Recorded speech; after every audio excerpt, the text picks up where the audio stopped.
بسم اللہ الرحمن الرحیم۔ السلام علیکم دوستو، مجبور شخص کے لیے روزی کا غیبی نظام۔ ایک بادشاہ اپنی خدمتگاروں اور سپاہیوں کے ساتھ سامان سفر تیار کر کے ایک روز شکار پر گیا۔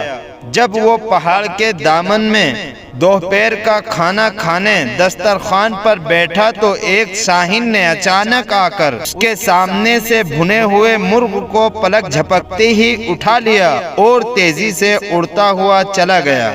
بادشاہ یہ بھنا ہوا مرغ کھانا چاہتا تھا، لیکن وہ دیکھتا کا دیکھتا ہی رہ گیا۔ اس نے فوراً ہی اپنے سپاہیوں کو حکم دیا کہ گھوڑوں پر سوار ہو کر شاہین کا پیچھا کریں اور مرغ واپس لے کر آئیں۔ فوراً ہی لشکر روانہ ہو گیا، یہاں تک کہ شاہین کا تعاقب کرتا ہوا پہاڑ کے دامن میں جا پہنچا، اور اس کے بعد جب سپاہیوں نے دیکھا کہ شاہین پہاڑ کی دوسری جانب جا چکا ہے، فوراً ہی یہ سپاہی گھوڑوں سے اتر کر اور پہاڑ کی بلندی پر جا پہنچے۔ پہاڑ کی دوسری جانب پہنچنے کے بعد انہوں نے بڑا عجیب و غریب منظر دیکھا۔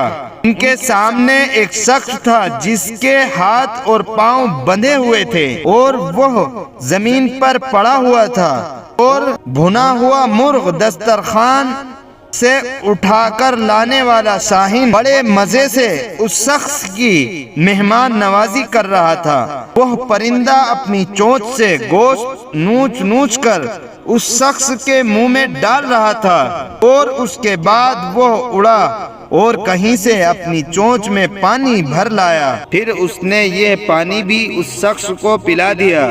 سپاہی اس شخص کے قریب پہنچے اور اس کے ہاتھ پاؤں کھول کر پوچھا کہ یہ کیا ماجرا ہے، تو اس نے سپاہیوں کا شکریہ ادا کرتے ہوئے بتایا، میں ایک تاجر ہوں، تجارت کے سلسلے میں اپنا مال و اسباب لے کر جا رہا تھا کہ اسی راستے میں ڈاکوؤں کا سامنا ہو گیا۔ وہ میرا مال و اسباب لوٹ کر لے گئے۔ وہ چاہتے تھے کہ مجھے قتل کر دیں، لیکن میں نے ان سے التجا کی کہ وہ مجھے جان سے نہ ماریں۔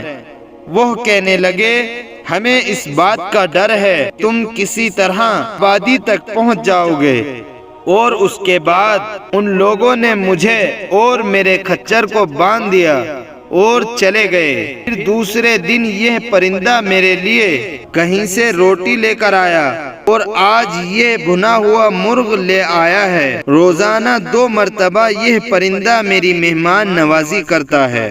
لکھا ہے کہ بادشاہ کو جب اس بات کا علم ہوا تو اس کی زندگی میں انقلاب آ گیا۔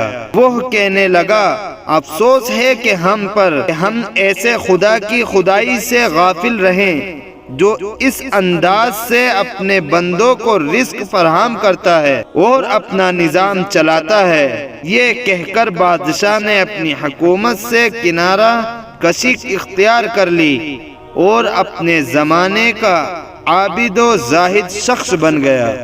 دوستو، آپ کی کیا رائے ہے اس کہانی کے بارے میں؟ کمنٹ میں ضرور بتائیں، اور چینل کو سبسکرائب، ویڈیو کو لائک شیئر کریں۔